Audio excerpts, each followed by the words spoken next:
시청자 여러분 안녕하십니까? 프레스룸 라이브입니다. 오늘은 2025년 12월 31일 올해 마지막 날입니다. 어제 주식시장과 환율시장은 모두 마감을 했고요. 모두 화려한 피날레로 마감을 했습니다. 내년은 어떻게 준비해야 될까요? 오늘 프레스룸 라이브는 이 소식부터 경제 라이브로 시작합니다. 고란 경제전문기자 송원재 서울시립대 경제학부 교수 나오셨습니다. 어서 오세요. 안녕하세요.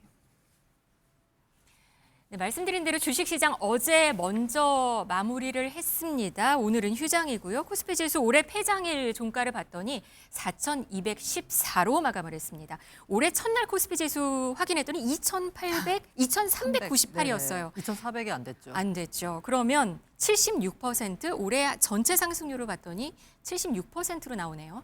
2000년대 들어서 가장 높은 수치이고요. 네. 사실 역대로 보자면 세 번째입니다. 그럼 가장 높았을 때가 언제냐라고 보자면 이른바 3조 호황 시절인 87년입니다. 네. 92.6%. 그리고 그 다음이 아마 예상하시겠지만 우리 외환위기 터지고 나서 닷컴 버블이 있었던 99년 네. 코스피가 82.7% 올랐습니다. 네. 그런데 당시에 코스피 지수 자체를 보자면요. 사실 뭐 1000포인트에도 못 미쳤던 그런 수준이기 때문에 네. 상승 폭만 놓고 보자면 올해가 역대급이다. 그리고 원래 50점짜리가 100점 만드는 것보다 90점이 100점 만드는 게 더 어렵잖아요. 그렇죠. 상태가 코스피 지수 자체가 높은 상태에서 이 정도 높은 상승률을 기록했다라는 건 사실 글로벌 증시에서도 우리 코스피 지수 상승률이 가장 돋보이는 성과를 보였습니다. 네, 이런 좀 화려한 피날레라고 표현을 할 정도인데요. 근데 그 뒤, 그 이면을 보면 또 돈을 그렇게 많이 벌지는 못한 사람들이 많거든요. 반쪽 호황이다 이런 지적도 좀 있는 것 같습니다. 그러니까 지수가 굉장히 많이 올랐지만 네. 실제로 지수에 견인하는 것은 두 종목이었어요. 삼성전자와 SK하이닉스였습니다. 그러니까 삼성전자 주식이 우리나라의 대표하는 주식이었고 네. 재작년까지만 해도 거의 10만 전자를 육박한다. 이랬다가 재작년 하반기부터 작년 하반기죠. 네네. 올해 초반에는 뭐 5만 원 밑으로까지 떨어졌던 그 주식이 이제 거의 이제 12만 원까지 올랐잖아요. 네. 네, 그러면서 사실은 이게 기저효과라고 해야 되죠. 많이 내렸던 주식이 또 많이 올랐어요. 근데 사실 SK하이닉스는 뭐 그렇지는 않고 20만 원에서 출발했던 주식이 60만 원으로 거의 3배 이상 올랐죠. 네. 그래서 그 주식을 가지고 계셨던 분들은 상당히 웃죠? 반갑고 예, 좋죠. 네. 해피하실 텐데 네. 근데 이제 보통 이제 주식 투자하시는 분들은 왜 내가 가진 주식만 안 오르지 이런단 말이죠. 네. 따라서 이것이 지수가 많이 올랐지만 주식 시장에 투자한 모든 분들이 사실은 뭐 행복한 상황은 아니어서 이런 상황이 과연 어떻게 우리가 해석해야 될지 내년에는 과연 어떻게 될지에 대해서 많은 관심을 갖고 있고 또 우려도 하고 있는 그런 상황이다 이렇게 말씀드릴 수 있습니다. 네. 원달러 환율도 보도록 하겠습니다. 어제 종가 환율은 1,439원이었습니다. 그런데 새벽 2시죠. 그때 야간 거래까지 했을 때는 1,441원으로 마감을 하긴 했는데요.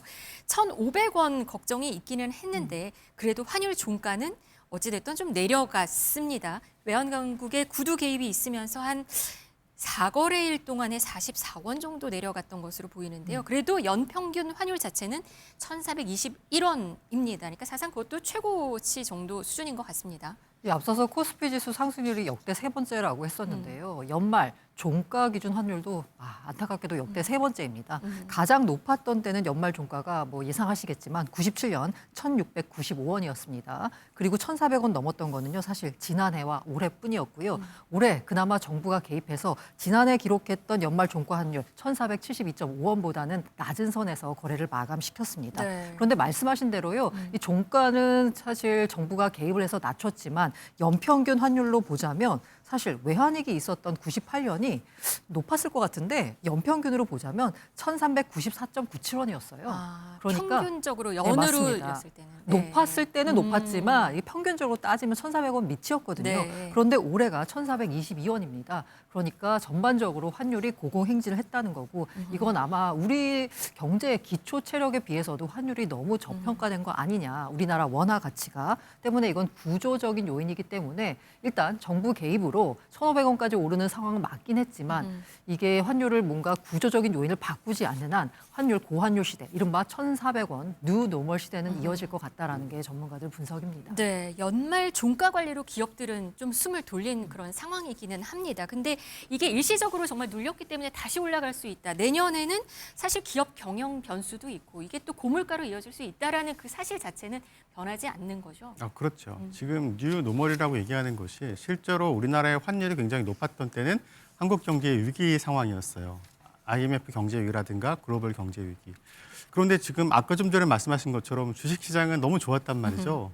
자, 그런데 그렇게 되면 사실은 환율은 주식시장이 좋았다는 얘기는 우리나라 기업의 실적이 좋았고 수출을 많이 했다는 얘기고 그러면 환율은 좀 내려가야 정상이에요. 근데 올해는 지금 그렇지 않은 상황이 생겼기 때문에 이게 지금 처음 보는 상황이거든요. 그래서 이 뉴 노멀이라는 얘기는 정말 이게 앞으로 굳어지면 경제가 굉장히 좋아져도 환율은 고환율을 유지하는 그런 상황이 될 수 있다는 얘기거든요. 네. 근데 지금 한 번 더 경험해보지 않은 상황이었기 때문에 정부도 마찬가지지만 기업도 어떻게 대처해야 될지 또 우리 가게에서도 이 상황에서 그럼 어떻게 소비해야 될지 이제 걱정이 되는 상황입니다.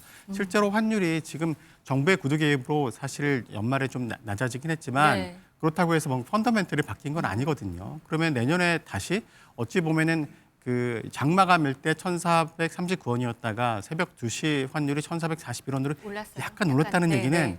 결국은 새벽 2시 환율은 외국에서 주로 거래가 되는 환율인데 그러면 외국인들은 우리나라의 환율이 내년에 다시 올라갈 수도 있을 것 같다는 사실 그런 신호로 해석할 수도 있어요. 네. 따라서 정부에서도 좀 긴장해서 바라볼 필요가 있고요. 그다음 내년 환율은 일단 올라갈 확률이 좀 높다라는 것에 방점을 두고 기업도 그렇고 정부에서도 그렇고 좀 대비를 할 필요가 있지 않나 그렇게 생각이 듭니다. 준비를 조금 해야겠군요. 네. 알겠습니다.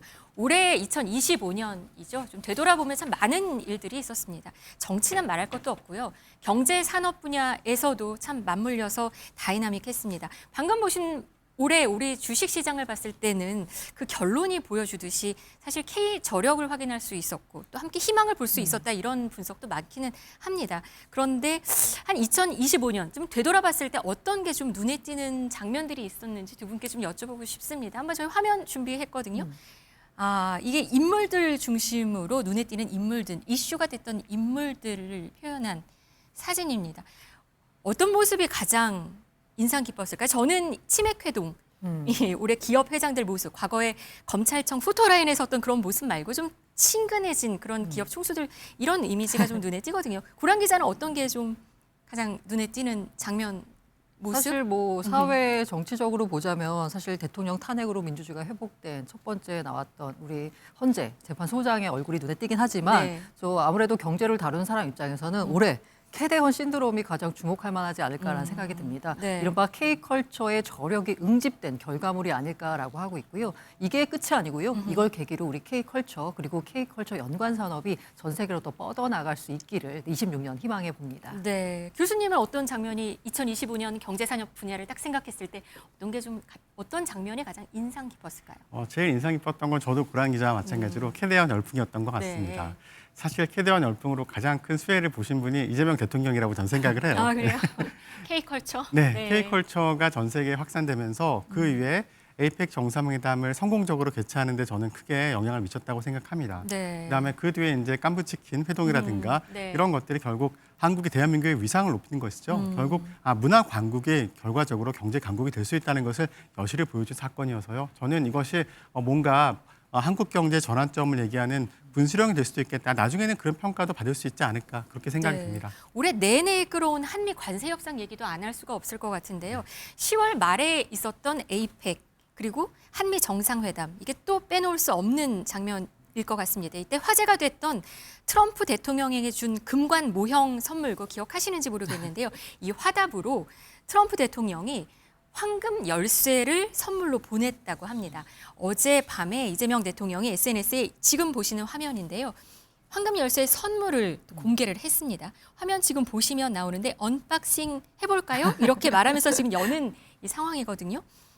저기 자세히 보면 백악관으로 가는 열쇠라고 이렇게 쓰여 있는 문구로 확인할 수가 있네요. 지금 화면이 타이트하진 않아서 사진을 보면 그렇게 써 있거든요. 네, 이 대통령은 SNS에 다음에 방문했을 때 자리에 안 계시면 이 열쇠로 문을 열고 들어가도 될런지 뭐 이런 멘트까지 남겼습니다. 저 네네. 황금 열쇠 좀 의미가 있다면서요? 네, 여기 아까 말씀하신 대로 그 열쇠 보면은요, 몸체에 키 투 더 써 있네요. 파이트하우스라고 네. 이제 써 있어요. 네. 백악관으로 가는 열쇠라는 아. 건데 그야말로 백악관으로 가는 열쇠가 맞을 것 같습니다. 네. 이게 뭐 아무나한테 준 게 아니고요. 총 5개를 제작을 했습니다. 네. 그 가운데 4개는 이미 줬고요. 누가 받았냐라고 하면 네타냐후 이스라엘 총리, 아소다로 전 일본 총리, 일론 머스크 테슬라 CEO, 그리고 크리스토 호날두 축구 선수에 이어서 마지막 어머, 5째째 인물들이 다 네, 리미티드 그렇네요. 에디션을 그렇네요. 약간 이재명 대통령이 마지막으로 받았다라고 볼 수 있는데요. 실제로 보자면 트럼프 대통령 사위 제러드 쿠슈너가 있잖아요. 네. 본인 회고록에서 트럼프 대통령이 네타냐후 총리에게 첫 번째 열쇠를 주면서 내가 퇴임한 이후에도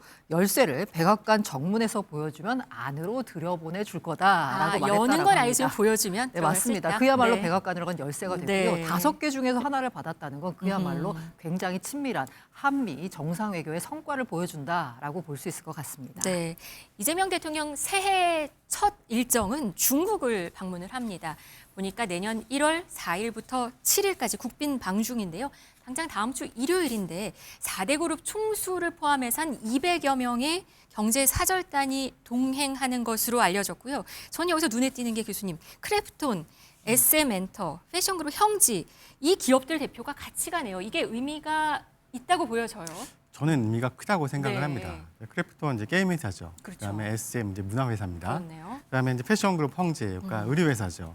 그러니까 결국은 중국 사람들이 한국 제품에 대한 또 이제 한국의 서비스 산업에 대한 수요가 굉장히 높았단 말이에요. 네. 근데 한한령 이후에 그 수요가 굉장히 많이 유축이 됐어요. 사실 이 기업들은 중국에 다시 진출하는 것이 어찌 보면은 기업 성장에 있어서 굉장히 중요한 지금 화두가 되고 있는 상황이거든요. 네. 물론 지하 경제로 막 움직이고 있을 거예요. 그렇지만 공식적으로 확대하고 매출도 증대하고 해야 되거든요. 이 상황에서 대통령이 방중하면서 같이 이 그룹의 대표들을 같이 이렇게 모시고 간다는 얘기는 지금 정말 중국에서 이제 우리 기업들이 좀 활동할 수 있게 좀 배려해달라. 이제 한한령을 좀 풀어달라는 공식적인 이제 무언의 메시지를 전하는 거고요. 아마 그냥 가지는 않을 거예요. 네. 그쪽에서 이제 방중 인원들을 이렇게 협의를 하잖아요. 네. 아마 이분들이 같이 간다는 얘기는 어느 정도 외교 관계에서는 한한령이 어느 정도는 해제될 가능성이 있다는 어떤 신호로 작용하고 있다. 저는 그렇게 해석이 됩니다. 그래서 이번 방중을 계기로 한학년 해제 그리고 완화 조치 있을 것 같다. 이런 기대가 나오는 어느 정도는 있을 것이라고 저는 생각이 됩니다. 그런 상황이군요. 새해에도 2026년에도 경제 이슈는 계속됩니다.